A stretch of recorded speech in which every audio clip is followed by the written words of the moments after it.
will become more milky in nature. But temperature-wise, we're not in too bad shape. Only 5, though, in the Northern Isles. That will feel cold. 7s, 8s, 9s, up to about 11. Now, as we head on through the rest of the afternoon and into the evening and overnight, although it will feel chilly if you're stuck under the band of rain, as we go through the overnight period, the temperature in the southwest and also parts of Wales will actually go up. And the rain will continue to move steadily across the British Isles with some transient snow in the hills in Scotland.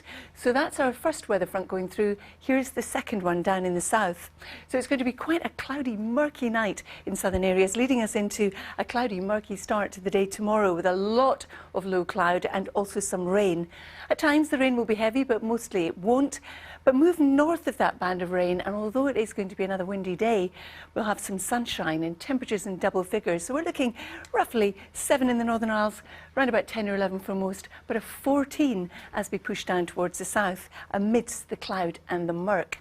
Then as we head on from Wednesday into Thursday, well, Wednesday you see this front clear the south, but as it comes into Thursday, look how it's coming back. So that means that we'll start the day dry and fine. For some, it's going to be chilly. But we've got this rain across the Channel Islands heading into southwest England, slowly moving northwards. Ahead of it, there'll be a fair bit of cloud, with central swathe of the UK once again seeing some sunshine. But temperatures actually not too bad. 14 Celsius, Lou and Dan. That is pretty dashed good. Do you know what else is good, Carol? Is that not only is it lovely to have you in the studio, but you've brought chocolate in for everybody today, which is...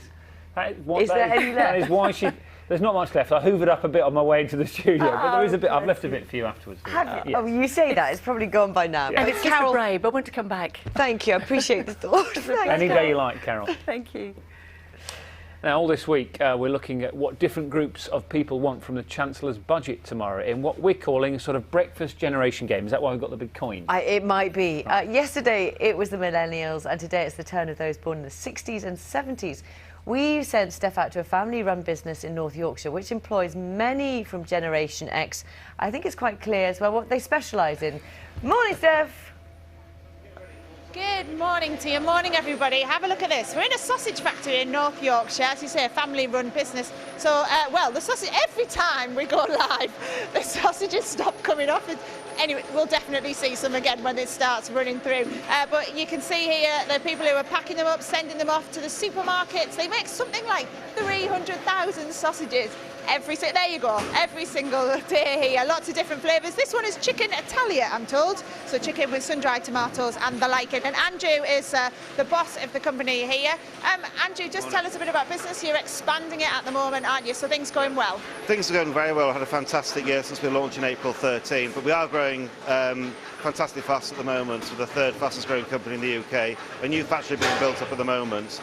We're creating a further 50 jobs next year. So yeah, it's been a really good year.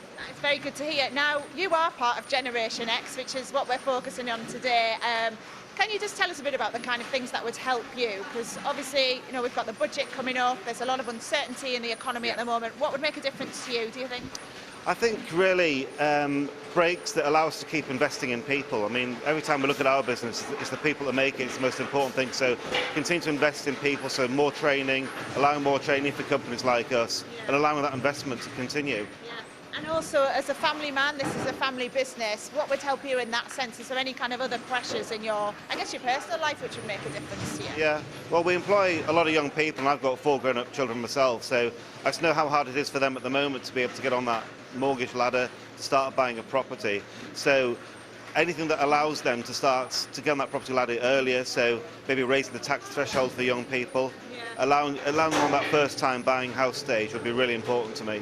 What would you sacrifice for it though? Because all of this costs money, doesn't it? So are there any areas where you think we should spend less on in order to be able to help in the areas you'd like?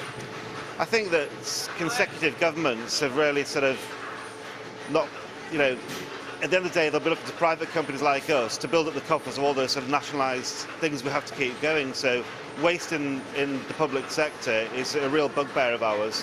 And, you know, they always come back to private industry to try and fund that gap and put more money into the coffers. So it's, you know, it always comes back to business to try and build up the mistakes of successive governments. Yeah. Excellent. Thank you very much, Andrew. We've also got a tax expert with us as well, tax lawyer for Nula. So we're just talking there about the pressures on Generation X. Both Andrew is a businessman and also, you know, his family life. what have we got to, do you think that the Chancellor could do to help Generation F? Well, what they're doing at the moment is they're changing some of the salary sacrifice arrangements. So previously, if you took some of your salary in the form of benefits, there were tax savings for the employer and the employee. They're actually restricting that, but what they're doing is they're keeping that benefit for employer-related childcare. So if you have to pay for childcare, then you still get that benefit. And they're also keeping it for pension contributions as well, and for the cycle to work scheme. So that's a good thing. Also, you have the lifetime Eisler allowance, and that basically is designed to help people get on the property ladder. So if you're under 40 and you invest in one of these ISAs, or your parents do on your behalf, then the government will contribute 25%. Now, we'd like to see in the budget an increase in that, so that people can save more to enable their children to get on the housing ladder. Interesting. And Fionnuala, you're going to stick with us because we'll be talking a little bit later about some of the other things we can expect as well. But for now, let me show you this. It's so interesting watching this, and it's such fast speed as well. Have a look at these sausages coming off. I'll show you the other line in a minute too, but I'll leave you with the chicken Italia this morning. Thank you very much, Steph. They're so busy. Look at them. Working so hard. That's an awful lot of sausages there, aren't there? It's a lot of breakfast there. Now, when you think of reducing air pollution, you probably think of electric cars and energy-efficient light bulbs, but academics at Birmingham's University believe pigeons could actually be the answer. They are not exactly like that pigeon. That is a stunt pigeon. Yeah. The reason we've got the pigeon, which will be named later by you, the breakfast viewers, it's because it's about this project. It's called City Flocks, and it's a new project which sends pigeons, which have sensors like the one on the back of that pigeon, strapped to their backs off into the sky to record more accurate pollution forecasts. Breakfast Graham Satchell went to watch their maiden flight. Can pigeons help us in the battle against air pollution? It sounds far-fetched, but academics from Birmingham University are convinced they can. Everybody I've brought into it, they sort of first give me the look that maybe you're giving me, where sort of, is this for real? Is this actually going to work? We have a super fast temperature sensor. Climate specialist Rick Thomas is planning to strap the